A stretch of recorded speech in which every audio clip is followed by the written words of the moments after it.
Primera carta de Corintios, capítulo 15, verso 12 en adelante.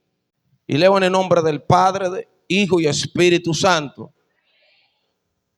Aleluya. Verso 12 dice así: pero si se predica de Cristo que resucitó de los muertos, como dicen algunos entre vosotros que no hay resurrección de muertos, ¿por qué si no hay resurrección de muertos, tampoco Cristo resucitó?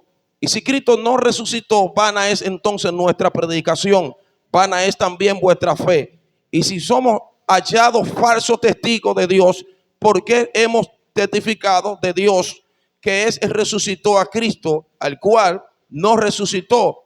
Si en verdad los muertos no resucitan, porque si los muertos no resucitan, tampoco Cristo resucitó. Y si Cristo no resucitó, vuestra fe es vana. Aún estáis en vuestro pecado, entonces también los que durmieron en Cristo perecieron.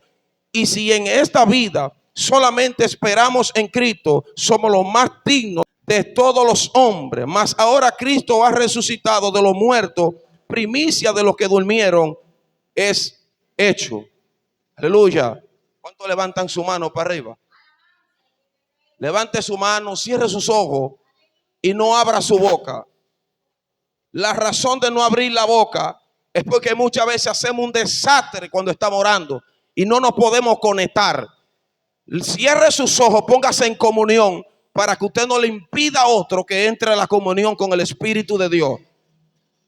Aleluya. Espíritu Santo de Dios, en este momento, Dios del cielo, nos presentamos ante tu presencia, Padre mío, para que tú hables a las mentes, al espíritu, al corazón, al alma de alguien, Dios. Padre, que tú sanes, que tú restaures, que tú cambies, que transformes y que tú libertes, Dios amado, toda opresión del maligno, Padre eterno, todo ataque, todo dardo encendidos en la mente, Padre, en esta hora se apagan por el poder de tu palabra, Dios. Que la unción tuya se mueva, Señor, mientras voy hablando de tu palabra. Espíritu Santo, si tú no estás aquí, en vano me he subido a este altar. Necesitamos que tú te muevas con poder y con gloria. Que tú sanes, que tú restaures y que fortalezca, Dios mío. Que tú cambies, que transforme en esta hora, Dios. Padre, los que te están pidiendo, los que te están clamando, los que gilmen delante de ti. En este momento, Señor, clamo por la respuesta del cielo. Clamo por esa palabra que venga de allá, que sea revelada, Señor, en el silencio de la noche. Padre, que no pasen más días, ellos esperando por lo que ya tú, Dios mío, está confirmando en el cielo. Padre, en el nombre de Jesús de Nazaret, amén y amén. Denle el aplauso al Padre, al Hijo y al Espíritu Santo.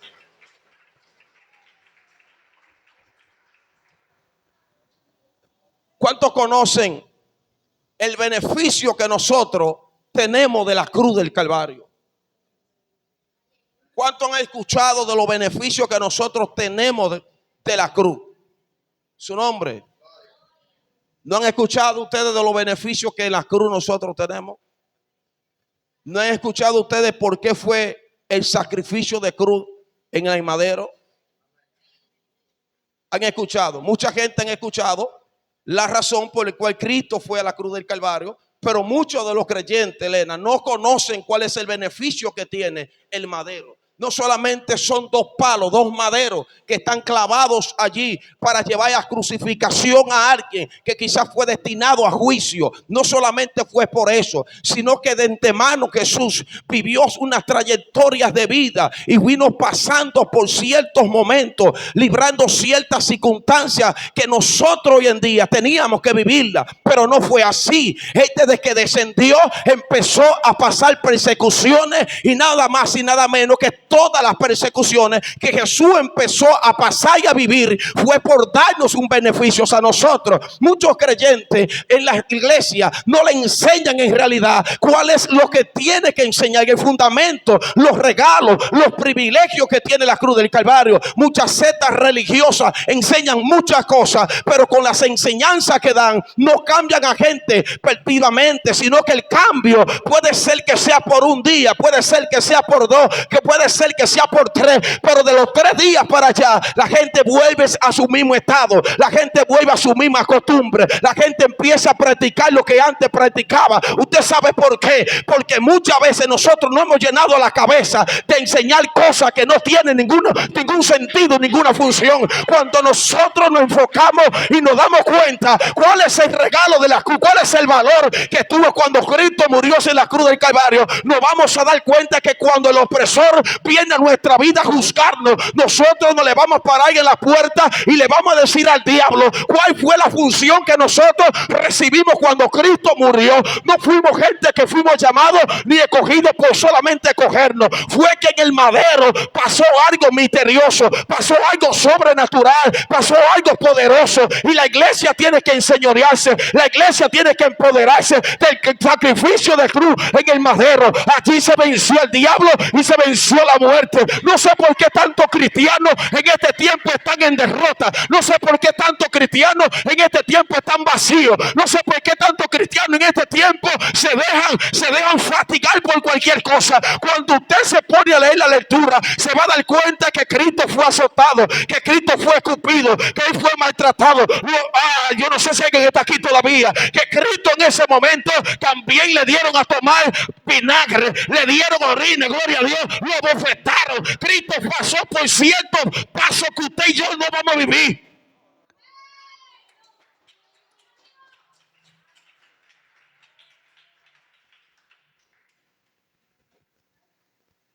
Isaías dice que Él dio su cuerpo a los heridores y Dios entregó su mejilla a los que mesaban.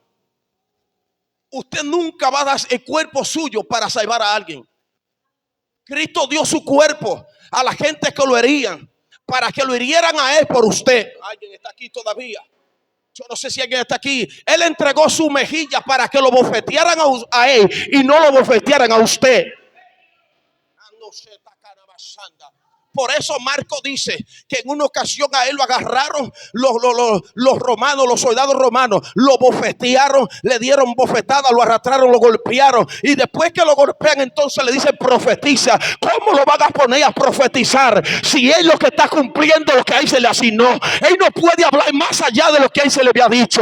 Por eso muchas veces nosotros nos damos cuenta que en el tiempo que Dios quiere que abremos la boca, nosotros callamos. Cuando Dios quiere que callemos, nosotros hablamos. Alguien está aquí. Cristo no habló cuando ellos querían que hablara. Él habló cuando llegó a la cruz del Calvario. Él sabía que su boca iba a ser abierta cuando sus...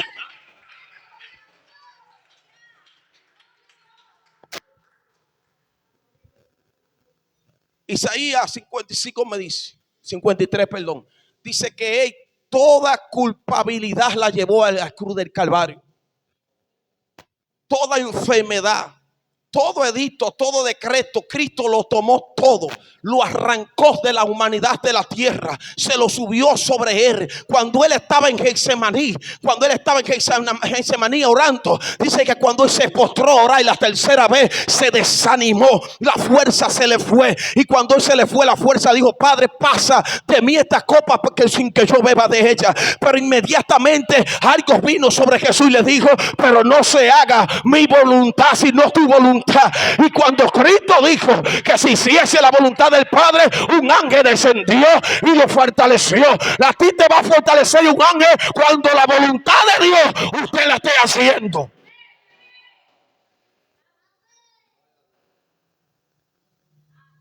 Él era débil. La debilidad le llegó desde Getsemaní. Jesús pudo sentir el peso de conciencia de pecado tan malo que iba a llevar al lugar. No había otro camino por el cual Dios pudiera salvar al mundo. No había otra forma de qué manera Dios podía hacer volver al hombre a acercarse a su presencia. Volver a hacer un pacto nuevamente con Él. Ser restaurado. Si no era porque Cristo muriera en la cruz del Calvario.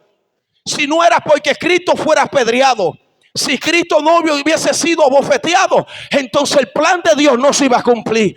El plan de Dios se va a cumplir en nuestra vida cuando nosotros dejemos que Dios haga lo que Él va a hacer con nosotros. A veces nosotros queremos cambiar de una manera, pero Dios no quiere cambiar de otra. Dios no te puede cambiar de la manera que tú crees, porque si tú crees que puede ser cambiado, ¿para qué le clama a Dios que te cambie? Alguien tiene que entender esta palabra ahora. Deja que Dios te mordee de la forma que Él quiera, que te golpee la gente, que te bofeteen, que te hieran en palabras, que te traicionen. Eso no tiene nada. Eso está en los planes de Dios, porque a través de cada una de las cosas que tú vives es que el cambio de Dios se va a revelar en tu vida. Estoy suavecito. Estoy suavecito. Muchas veces nosotros queremos cambio, les pedimos a Dios cambio, pero no dejamos que Dios nos cambie. Por eso mucha gente, Elena, duran 2 meses bien diferentes, pero al cumplirse los 3 meses vuelven a ser peor que los que eran. ¿Sabe por qué? Porque Dios sabe cuáles son las partes que tú tienes donde Él tiene que trabajar. Pero usted sabe cuáles son las partes que usted puede resistir para que le trabajen. Está aquí. Cuando alguien va a comer, se come la cantidad de comida exacta que su estómago puede resistir. Y por eso usted sigue esa cantidad. Pero cuando alguien entiende en el mundo espiritual que nosotros no podemos exigirle a Dios de la manera que Él nos trabaje, sino que Dios haga su voluntad en nosotros, entonces todas cargas pesadas van a ser llevadas sobre Jesús. Y lo que tú vas yo no sé si alguien vino a entenderme. Y las lágrimas que tú vas a derramar, ya Él la derramó por ti. El dolor que tú vas a pasar, Él lo sintió por ti. La herida que tú vas a recibir, Él la recibió por ti. No hay enfermedad que venga sobre ti. Él la llevó cautiva a la cruz del Calvario. Él la llevó cautiva al madero.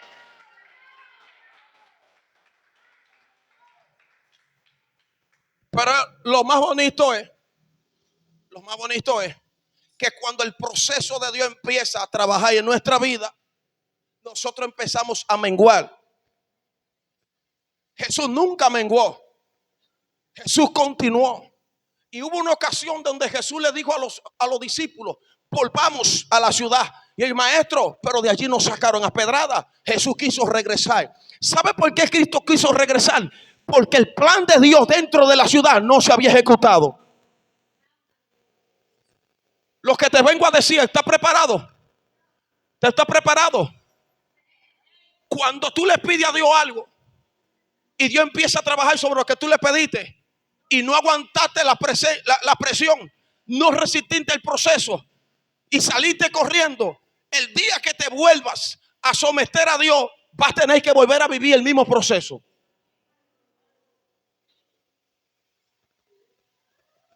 Pregúnteme, si usted para entrar a una ciudad solamente tiene una sola puerta, y el día que usted quiso entrar a la ciudad, a usted le bloquearon la puerta, no hay forma por donde usted pueda llegar. Si usted se devuelve, pero lo que usted necesite está dentro de la ciudad, usted va a tener que volver a la misma puerta. Por eso Josué mandó a vigilar la ciudad de Jericó. Él la mandó a chequear, él mandó espía para ver de qué forma iba a entrar. Está aquí. Usted está aquí. Entonces, cuando Dios empieza a trabajar en nuestra vida y nosotros entendemos cuál es el regalo que nosotros tenemos, cuando el diablo nos va a señalar a nosotros por un error que cometimos, nosotros le vamos a hablar al diablo de lo que Cristo hizo en el madero. Cuando a ti te van a señalar por algo que se te fue de la mano, nosotros le vamos a decir al diablo: yo tengo un abogado que derramó sangre en la cruz del Calvario. Yo no tengo un nacimiento normal. Mi nacimiento fue con agua y fue con sangre. Yo no dependo de los clavos ni dependo de la madera, sino de la herida del costado. ¿Quién está aquí? A mí me sacaron por el costado. A mí me sacaron por donde más le dolió. A mí me sacaron. No, hay que levante la mano para arriba. arriba y adora lo que Él está aquí. Él está aquí en esta hora. Por eso Pablo dijo, el que descendió y no solamente que llevó cautivo toda la cautividad, y no solamente que bajó a lo profundo, sino que también subió y se sentó a la diestra del Padre. Él intercede por mí. Yo no sé si vino aquí. Alguien tiene que entender que usted no está solo en este mundo, que usted no está caminando desamparado en este evangelio. Hay un Cristo que murió y que también resucitó. Nos hemos adaptado a un evangelio de un Cristo muerto, pero no un evangelio de un Cristo resucitado. Hablamos mucho de un Cristo que murió. Hablamos mucho de un Cristo que fue crucificado. Pero poca gente usted ve hablando de un Cristo que resucitó. La iglesia primitiva no hablaban del sufrimiento de Cristo en el Calvario. Hablaban de la resurrección de Jesús. ¿Para qué hablar de alguien que murió? Y es lo que Pablo empieza a hacerle a los corintios. Pablo le está hablando de un Jesús que había resucitado. Ellos no creían. La fe de ellos no estaba una fe activa para creer o entender lo que Pablo le estaba hablando. El evangelio que Pablo le había predicado a ellos era un evangelio de un Cristo resucitado. Quizá esto habían escuchado hablar de Jesús, pero no estaban creyendo en que Cristo había sido resucitado. Hasta que Pablo se le acercó, y por falta de conocimiento mucha gente estamos pasando calamidades. Por falta de conocimiento mucha gente estamos pasando por diversas situaciones porque no sabemos lo que estamos haciendo. Pero cuando a alguien se le explica la resurrección de Jesús, cuando a alguien se le explica el significado que usted tiene, cuando a alguien se le explica lo que usted vale para Dios, usted no es una presa donde se la van a comer cualquier tipo de animal. Usted es una perla preciosa. Usted es un instrumento escogido por Dios. Donde Dios te lleva, lo que Dios quiere hacer contigo no tienes que ver con lo que la tierra te dice. Lo que Dios quiere hacer contigo fue lo que la tierra llama iniquidad.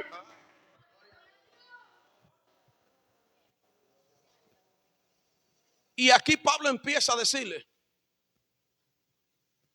yo no estuve ahí, pero sí recibí por revelación que Él llevó cautiva toda cautividad y descendió a lo más profundo de la tierra, pero no se quedó ahí. Y pregunte, ¿qué pasó? Él se levantó del lugar, porque donde él llegó simplemente fue a un mandado. ¿Cuál fue el mandado que Jesús fue a llevar a aquel lugar? A preguntarle a la muerte: muerte, ¿dónde está tu aguijón? Y yo no sé si alguien está aquí. Yo no sé si alguien está aquí. Alguien tiene que preguntarle a tu adversario: ¿dónde está tu victoria? El diablo no te va a decir dónde está la victoria de él. ¿Sabe por qué? Porque la victoria no la tuvo el diablo, la tuvo Jesús cuando derramó la sangre en la cruz del Calvario.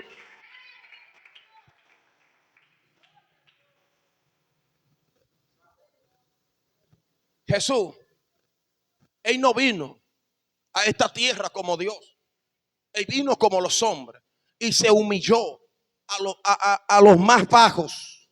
Y de esa humillación de Jesús, que dice que cuando Él se humilló en el madero, fue donde Él se entregó por completo. Se le entregó a los agresores, se le entregó a los enemigos, se le entregó a los que lo odiaban, se le entregó a los que le tenían envidia, se le entregó a los que le tenían celo, se le entregó a la gente que querían desaparecerlo de la tierra, a los que querían deshacerse de Él. Él se le entregó por completo. Pero el gozo más grande de esto es que cuando Jesús se entregó, ellos nunca pensaron lo que Él estaba haciendo. Cuando Cristo se le entrega a los hombres, pero se corona con, yo no sé si alguien vino aquí, se coronó con Dios. ¿Sabe por qué? Porque de ese lugar salió siendo Rey de Reyes y Señor de los señores, aquel que se sentó a la diestra del Padre, que intercede por ti, intercede por mí. No somos gente solo. Por eso cuando el diablo tú cometes un error, dile a Cristo: tú eres mi abogado, preséntate delante del diablo y toma tú mi causa. Júzgame con justo juez. Yo no sé si alguien vino a entender esto aquí. Y hay gente que están llorando, hay gente que están con la cabeza para abajo, derrotados. Hay un Cristo que resucitó por ti. Yo no sé si alguien está aquí. Él resucitó para darle victoria a la iglesia que cree en Él, a la iglesia que confía en Él, a la iglesia que clame en Él. Dile: se acabó el tiempo de seguir llorando, de seguir dando lástima, dando pena. Ahora le voy a clamar a Jesús. Ahora yo conozco que en el Calvario fue que me entregaron todo lo que yo estoy viviendo. No, usted no entendió eso. Usted no entendió eso. A mí no me parió mi madre. A mí me parió la sangre de Cristo y su sacrificio en el madero. Porque Él murió no solamente por los que estaban, sino por todos los que venían. Por eso dice la Biblia que Él no murió solamente por lo justo, también por lo injusto. Allí eran gente que conocían la verdad, pero habían otros que no conocían la verdad. Pero los que estaban naciendo, ¿qué conocían? Los que estaban naciendo, lo único que iban a saber, que antes de su nacimiento ya Cristo le había dado victoria. Que antes de su nacimiento ya Cristo le había hecho bendito, porque Él se hizo maldito por nosotros, pero nos dio una bendición en la cruz del Calvario. La cruz del Calvario fue para Cristo una maldición, pero para usted y para mí fue una bendición. Alguien está aquí, fue una bendición. ¿Sabe por qué fue una bendición? Porque todo lo que yo tenía que sufrir, todo lo que yo tenía que pasar, Él lo pasó primero por mí, antes de yo nacer. Y si yo nací para vencer, yo no sé si alguien está aquí. Alguien tiene que decir: yo nací para vencer. Y por eso Pablo empieza a decir: y si Cristo nos resucitó, pues vana es nuestra predicación. Y si Dios no lo resucitó de los muertos, vana entonces es nuestra fe. Nosotros no estamos predicando un Cristo que murió profeta. Nosotros estamos predicando un Cristo que resucitó. A esta generación no le interesa saber que Cristo murió por ellos. A esta generación le interesa saber que Cristo resucitó por ellos. A esta generación le interesa saber cuál es el valor que tiene cuando le clamamos a Jesús.